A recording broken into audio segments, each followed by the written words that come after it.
Hello everyone, welcome back to our channel. आज बहुत time बाद फिर से सबसे हम अपने टेरेस पे आ गए हैं, सबसे ऊपर वाले टेरेस पे।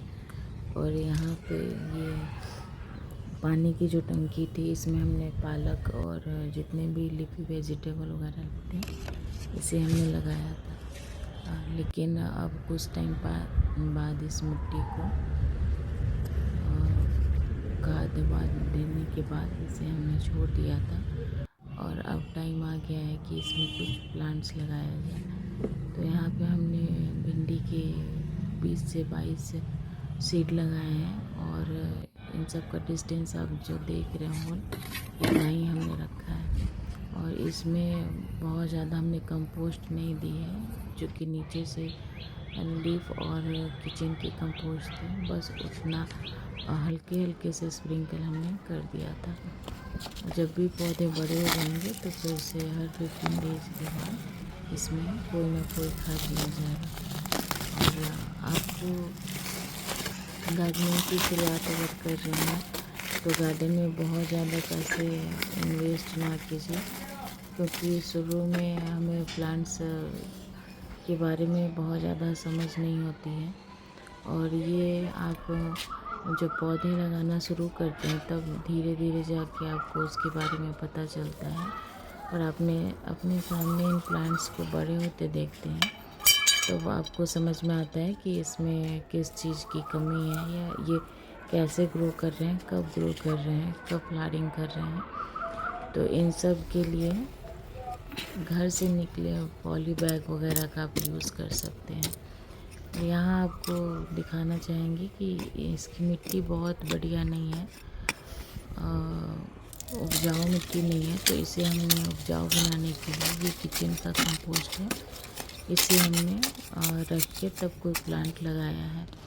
ऐसे ही आप गार्डनिंग की शुरुआत करते वक्त बहुत ज़्यादा कंपोस्ट वगैरह ख़रीद के ना लाएं। अगर गार्डनिंग में बजट फ्रेंडली गार्डनिंग करना चाहते हैं तो ऐसे ही छोटी छोटी चीज़ों का ख्याल करते हुए हमें अपने प्लांट्स का केयर करना पड़ता है। और यहाँ पे चिल्ली जो बड़े वाली कश्मीरी मिर्च आते हैं वो 2 ख़राब हो गए थे, तो इसे हमने सीड्स से यहाँ लगा दिया है और ये देखते हैं कब निकलते हैं। इस तरीके से आप घर के मिर्ची जो आती है उसे सूखी मिर्ची से आप मिर्ची के प्लांट बना सकते हैं। आपको बाहर से ख़रीदने की ज़रूरत नहीं पड़ेगी, लेकिन उसके लिए थोड़ा पेशेंस रखना पड़ेगा, क्योंकि ये सारा प्रोसेस 1 से 1.5 महीने का होता है। और यहाँ पे हमने बैंगन में ऊपर से प्याज की मल्चिंग कर दी थी, क्योंकि उसमें चींटियाँ बहुत आ रही थी। और इस जो पौधे हैं गुड़हल के, इसमें पत्ते बहुत ज़्यादा हो गए थे। इसको भी हमें लगाते वक्त कोई कंपोस्ट नहीं डाला था, लेकिन अब इसमें थोड़ी सी वर्मी कंपोस्ट या गोबर की खाद इसमें डाल दी जाएगी, तब ये जाके अच्छे से फ्लावरिंग कर रहे हैं, लेकिन बहुत भर के फ्लावर्स नहीं आ रहे हैं। और इसके भी ब्रांचेज जो है इधर उधर फैल रहती है। स्वीट पोटैटो वाइन है, इसमें 2 कलर के आते हैं, एक ये है और एक नियॉन कलर का होता है। तो उससे भी आप चाहें तो कटिंग से लगा सकते हैं।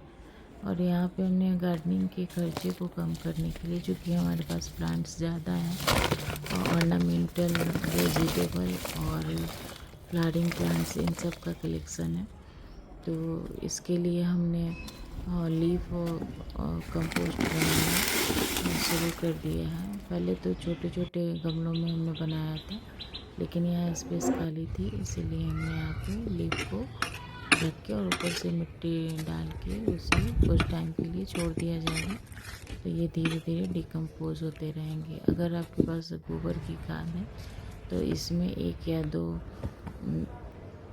छोटे बूंदों के हिसाब से आप ऊपर से डाल के और किसी भी चीज़ से ढक कर छोड़ देंगे तो ये जल्दी डिकम्पोज हो जाते हैं।